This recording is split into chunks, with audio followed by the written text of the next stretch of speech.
मियामना कोकोमी गिदमु लेपियु अमित शाह सबचाना थेंगजगे मे अहुमगी मिफमदा करी फेब लौगदगे हाइबा हौजिकतगी खनबिरो हाइबा कोकोमी गी साइटगी फोंदोखिबो वफम हाइरि फौसिदि वजा कमाई येंगे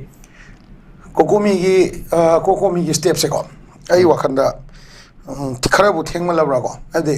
हाना नाना दुम तौबे यारबा स्टेप ने हबदे अखोइना गवर्नमेंट दा कुइना थाजब थमोबसगी मांगजबदो अखोइ ngasi थेंगनरिजिने कुइना थाजब थमोबेनि मांगजब हाइबो अखोइ होजि पीआर लाए पीआर लेरे पीआर मनुंगसिदा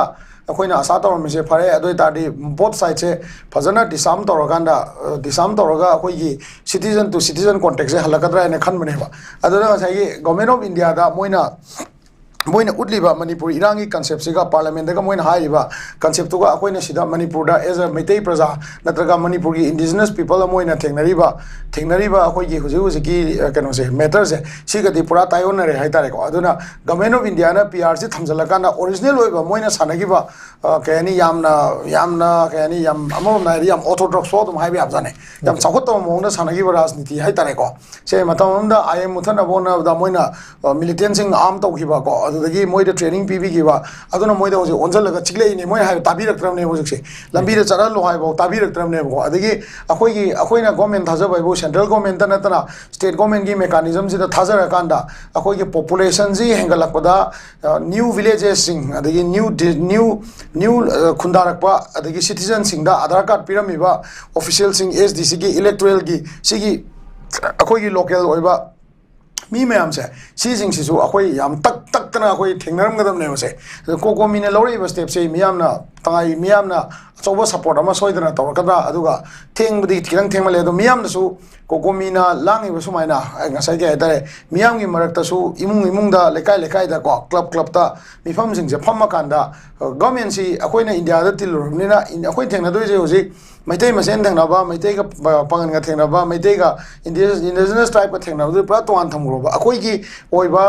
कल्चरल एक्जिस्टेंस है मोइना कल्चरल मैप नत्रगा लिंग्विस्टिक मैप नत्रगा रिलीजन मैप अमगी मखादा पॉलिटिकल डोमिनेंस अमा अखोइ मैतैना तौवेना ब्लेम तौसलकांदा ngасai अखोइगी सिगी अपुनबा 2500 हेना 500 years हेना नुवाइना अपुनबा खुनाय अमन अखोइ लेमिनरपसि मरक्ता सिंचेप थारकांदा अखोइ जेसेगाइना बखोनबसि अखोइ कमाइन थेंगनासिके हायबदो मधुनेबा अदा हजिकी थेंगनादोइसि not only Amit Shah but अखोइ इंटरनली अखोइगी इसागी मणिपुर की सिस्टम दिसु अखोइना थेंगनादबा यादबा जगा यावरिबा कइनोदि आइ होजिता हाइजैदोनिको हिल एरिया कमिटी ना थागलक चे सिंसे मोइना थागलक अनौबा विलेज की रिकॉग्निशन से लैंड रिसोर्स डिपार्टमेंट कमाइना मदुगी गेजेट थोगा कमाइना खुंदुदा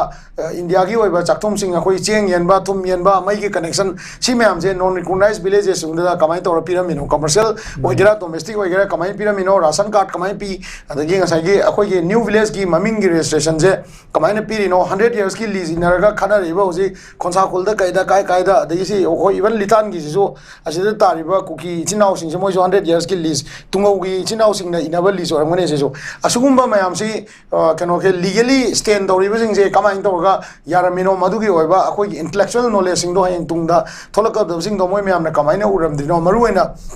अखोइगी सिस्टम सिगी मनुंगदा चारिबा तिनजे मागी ऑफिशियल ड्यूटी से मोइना अखोइदी तोलोपतंग चानबनी थागलक चे सिंगो सोइ तौर थागिबने ने खनबा लेन की ओइबा मरी लेनरम कमिश्नर सिंग देन अखोइगी कनो हाइतारे मदुगी ऑफिशियल सिंग एसडीसी सिंग हौजिंगना डीसी ओइबा सिंग मोइ मैम से लोइनमक पनिशेबल ओइबा सिगी क्राइसिस सिगी येंगाकांदा को अदुना हजिकसे अखोइना तौदोइसे केनो गांदा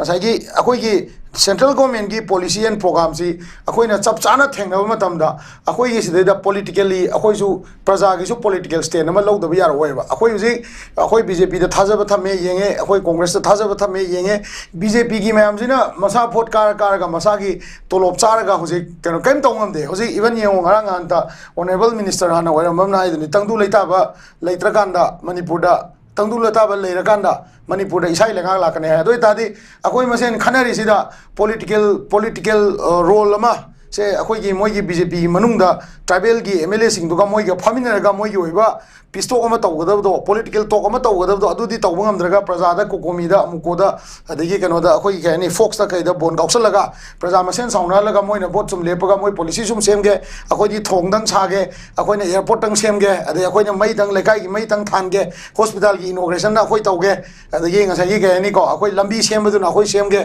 अदुगी बिल दुना आई सोइ तौगे प्रजागी मथौना कोकोमीना तौ हायरगदी मधु प्रजागा कोकोमीगा चप चाब फिरेब अमा लौमिनबगी तंगाई बदबदो चप चान लय हाय तारे को मरमदी पॉलिटिकली तौगदब थबक तो कोकोमीना फोक्स ना मुकोना कइना तौराबनिना